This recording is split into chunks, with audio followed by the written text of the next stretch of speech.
Yeah, I'm married to my husband, and we're married 44 years. Oh, impressive. Yeah, it is impressive. If you met him, it's even more impressive.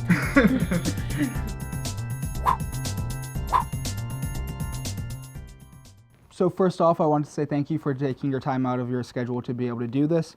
This is a great opportunity for the students on campus, as well as for the many people who have worked tirelessly to get this interview possible up through today. So from the bottom of my heart, thank you. I really appreciate this. Thank you. So your presence here on Washington and Jefferson campus has been instrumental, I think, in helping other people learn more about Ireland and peacekeeping in general. Did you have any goals when you kind of set out to teach here? Did you want to impact any specific messages to your your students? I suppose, first of all, let me thank yous for doing all this, and congratulations to you as students for being able to do this. This is fantastic. I've had a wonderful time this semester. When I was first invited to come to the college, it was by Dr. Longo from the Education Department, who actually met me at a function where I was being presented with the Mediators Beyond Borders Peace Award. And we got chatting, and I was explaining to him how we had taken peace building tools and began to look at the use of them in a lot of areas of life. So with teachers, with social workers, with family work. So really helping people realize that conflict resolution skills, mediation skills in particular, are actually life skills. And they can be used, and they're very useful in nearly every walk of life and in every profession. So when I came to WNJ, and it was then Professor Richard Easton, who's in charge of the conflict resolution concentration, he then arranged for me to come, and then arranged for me to come for the semester. And it was to support Richard, Professor Easton, in building up the conflict resolution concentration. By adding another layer of mediation training to that. And what we did was we created a curriculum that looked at mediation in the classroom and in the community. And that community could be any community in any area of the world. Could you give a little bit of an explanation of what your class specifically taught in the conflict resolution studies, mediation skills? There is one other class on basic mediation skills, which is given in the spring semester by very good friends of mine, Prava and Mary Jo. So really what I did was I looked at their curriculum and I built on that. Okay. Basically, the thrust of my curriculum was an advanced mediation course, so more about communication and mediation, how you design mediation interventions, as well as delivery of them.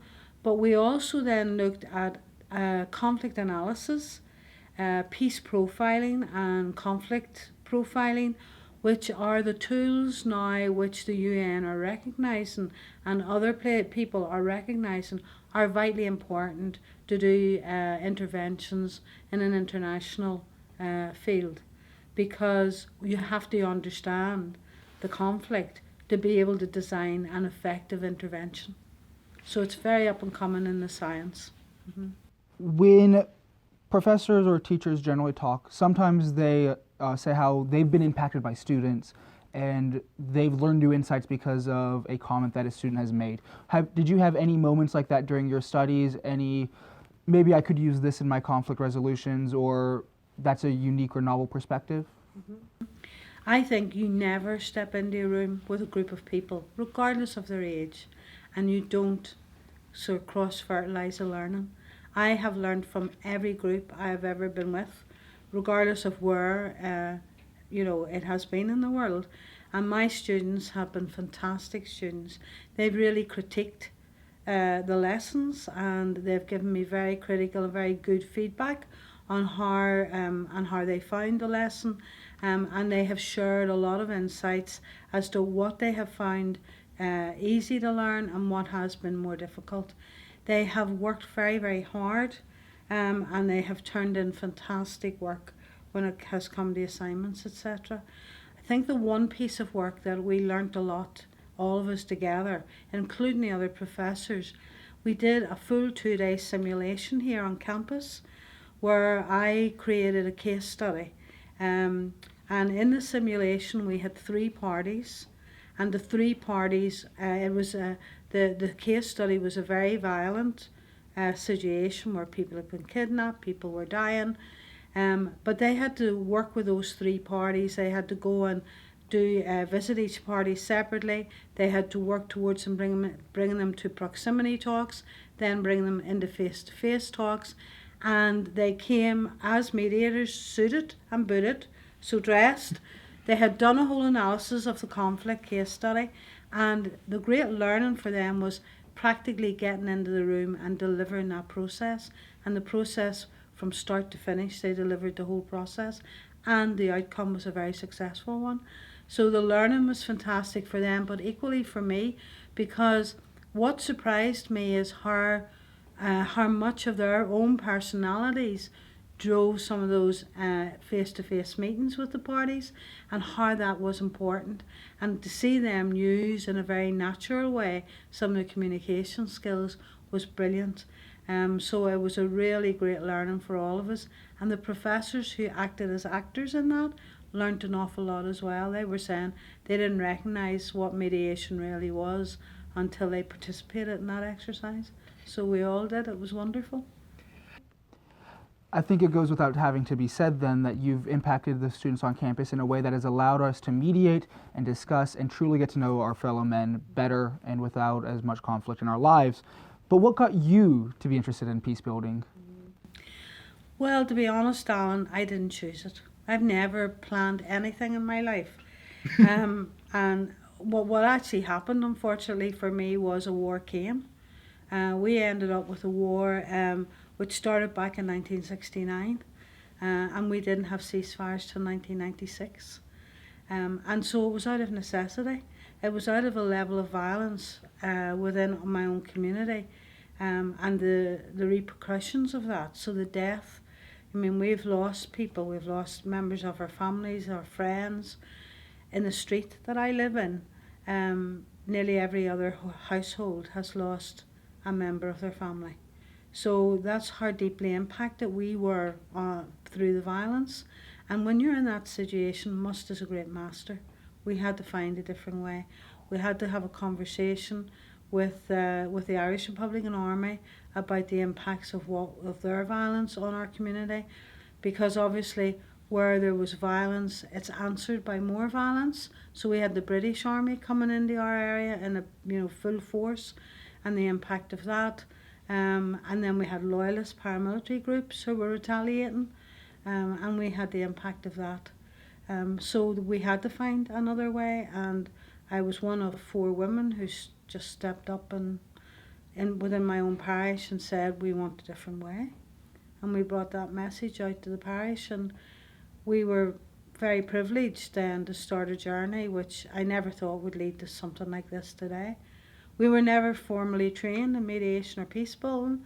We've made loads of mistakes along the way, trial and error.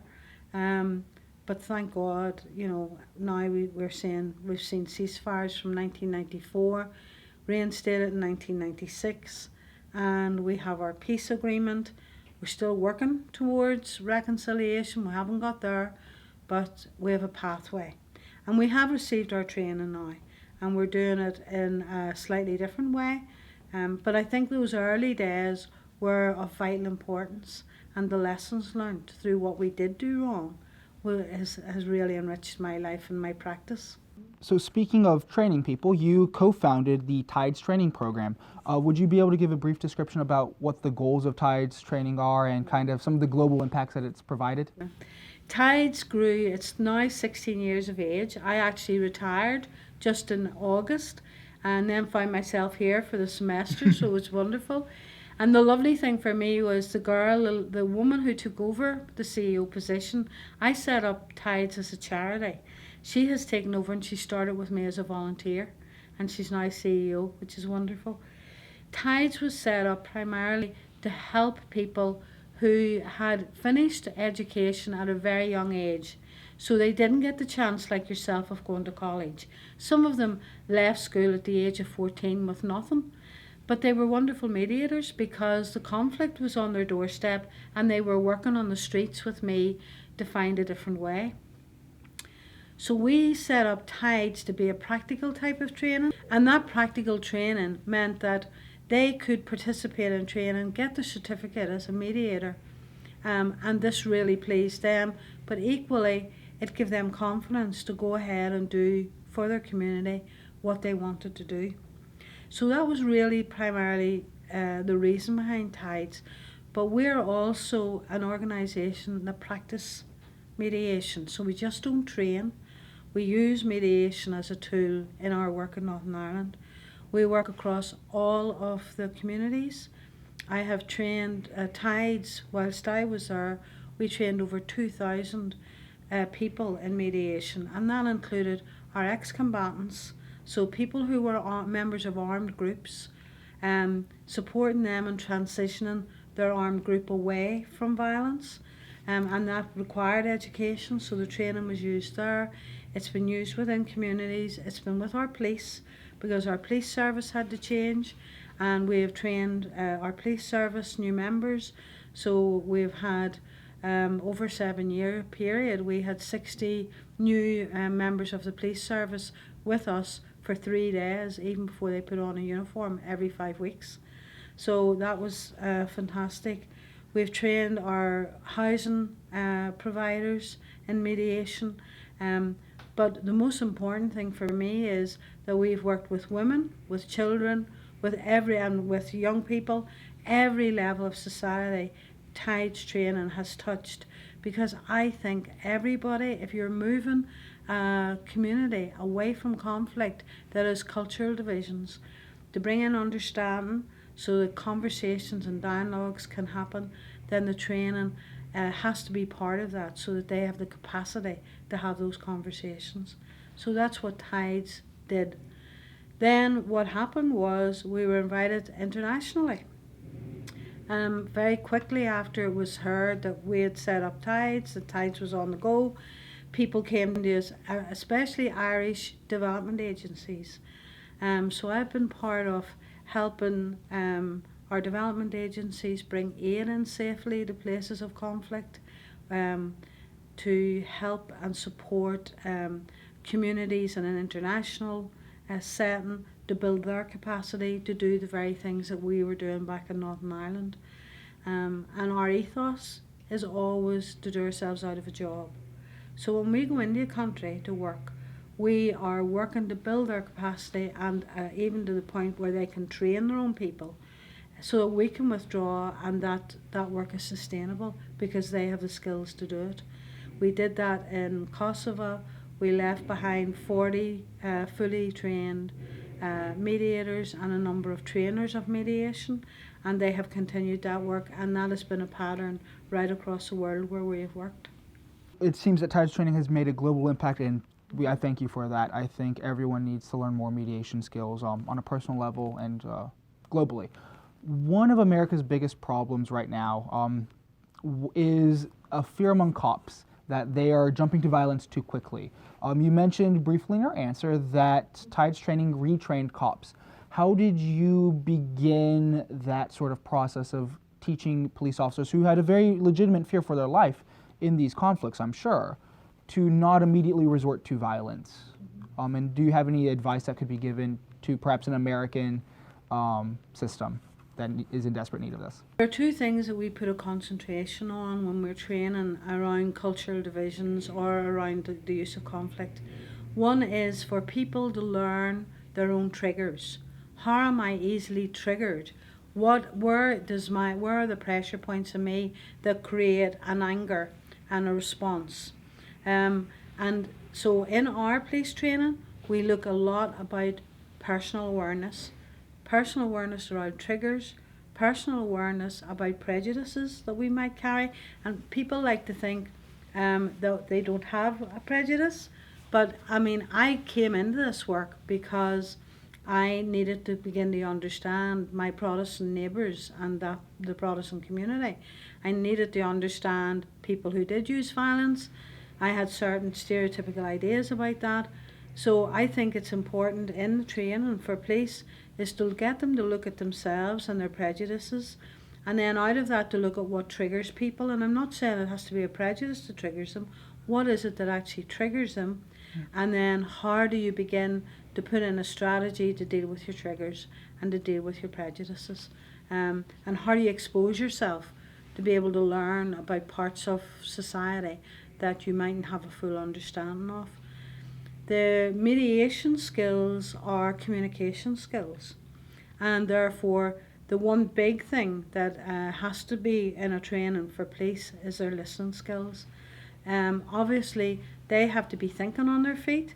So when you talk about mediation skills to a police officer, you're talking about how can they have just, really steep themselves in communication skills, that as soon as something is triggered or there's a situation of danger for them, that those tools come willingly and naturally to them, and that they can respond in such a way that they can calm a situation. And that was a big part of what we trained police officers in, the mediation communication, which was vitally important for their job. And we have to remember that at the time that we also trained serving police officers, and there was a resistance to that. I mean, the police officers felt, so did we get it wrong in all those years? And what we were saying was, no, it's not that you got it wrong, it's that society's changing. And as society changes, you have to change along with it. And as part of that change, we have to be looking at how we police in a different way. It's not the huge armoured cars that are required in Northern Ireland anymore. It's a different form of policing. It's a community policing, and you have to be able to build relationships in community. And I would advise the police here in America to look at that model. I know because of finances, economics, community policing is more expensive, but actually in the longer term, longer term, there is a business case for it. You save money by policing areas where community people and community police have good relationships and can work together for the benefit of that neighbourhood. And that actually reduces crime, and it reduces what the police have to respond to, and it increases the safety of the policeman, because the community out there want their police people to be safe. So I actually remember when you came to campus last year to give a guest presentation, and you brought up the idea of storytelling, that the only way you can truly bridge gaps is by giving that story, saying, who am I, what have I done in my life, and who are you, what have you done in your life, what common ground exists. How did you get interested in this idea of storytelling?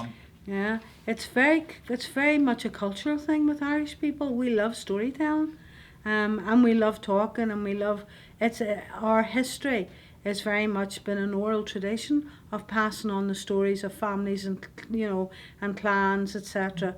So it's very much embedded in our culture that we tell stories. However, what I would say is, where did I recognise that it was vitally important? And it was actually in my work in the Balkans, because when we worked in the Balkans, we had, what I found was, ex-combatants who were in their 30s were saying to us, we do this every 50 years. And I was saying, but you're not 50. How do you know that? And they were saying that their story of their history was carried by the grandmother, which is really interesting, because as a female, we think of ourselves as a peace builders and a little less inclined to be the combatant, though obviously there were women combatants in Ireland and in other places. But the fact that the grandmother is carrying the story of, well, they will never change, never trust that group, whatever the group is in society. In the Balkans, it was Serbs were saying it, Croats were saying it about Serbs, Serbs were saying it about Croats, Bosniaks, etc. So the story being told there inside the family was, they might be very nice to work with, but never forget what they did. And the sad thing is that at that time in Yugoslavia, before the breakup of Yugoslavia, what actually happened was that nationalism and the history was never talked about outside the home. So there was never an opportunity to get at the other story. They worked together, they were educated together, and they lived in integrated societies. And yet those conversations never happened. And that's very similar to Northern Ireland, except that we live segregated lives. We have a segregated education system, and yet when our violence happened, it happened, but the Balkan violence was even far more vicious than ours. So I became very interested in how is the story held in the bigger percentage of the community. It's okay working with the politicians and the combatants and working with the policy makers in your government, but actually grassroots peace building and the storytelling is vitally important for the story to change, for the hatred to be reduced, and for understanding to be brought into a system where there's misunderstanding and where there's lots of myths about the other, and you have to dispel those. If you don't do that, you are still, as I said earlier, creating an environment where the legacy of the Troubles will just create another spate of violence. I remember at the very beginning of our interview, we brought up, or you mentioned grassroots, the need for common everyday folk to really work and create peace and try to mediate. And that was one of your biggest pieces of advice for America, for how we could look past any division that these elections, or this election specifically, but I think elections as a whole, as they've been progressing, has caused. What are some practical everyday skills that you would think, or that you would say an American or a person, just a common, decent person, should do to ensure that they can build peace relations and they can start this process of storytelling and growth? Yeah, I think it's so simple. Start with yourself. And start with yourself. You have two of these and one of this. So your 2 ears say you listen twice as much as you talk. So you deliberately go out and engage with people of difference from yourself, and you listen to them, and you have conversations with them, and you learn about them and let them learn about you. So you're going out to make relationships where you don't have any at the moment. So if there's a grouping in society that you don't interact with, not because you dislike them, but because you haven't taken the opportunity to, or because there is a history in your family about that grouping in society, will go out and overcome that sort of gap there is between you and them, and cross that bridge, build the bridge there. Okay. When I first started to do the work, I had to work on myself. So that's where you need to start, work on yourself and be honest with yourself and say, where do I feel uneasy, and where do I need to have the conversations? It has been a long journey, and I'm still on my journey. It's been a long journey for me, and I have had dialogues with people who caused murder of the people that I love. But equally before that, I've had conversations with people from the Protestant tradition, and I've learned about their culture, which I didn't really know about beforehand. With the British Army, learning why a person would decide even to join an army, because to me that's so alien to me and my understanding of life. So even understand why people go into an armed force, and then seeing the world from their viewpoint has been very interesting. It's interesting to tell, and I'll share this with you. The British Army is actually the last grouping in our conflict that I engaged with. One was because I didn't have much of an opportunity, but two, because I really did hold a lot of hostility towards the army because of the number of things that happened in our own parish, and because of the brutality that I seen them use on the streets. So it was very difficult, to go across that divide. But there's also, I think, something about our levels of fear. I know that I was fearful about meeting the army, and sometimes we're fearful about meeting people of difference, and we have to overcome that fear.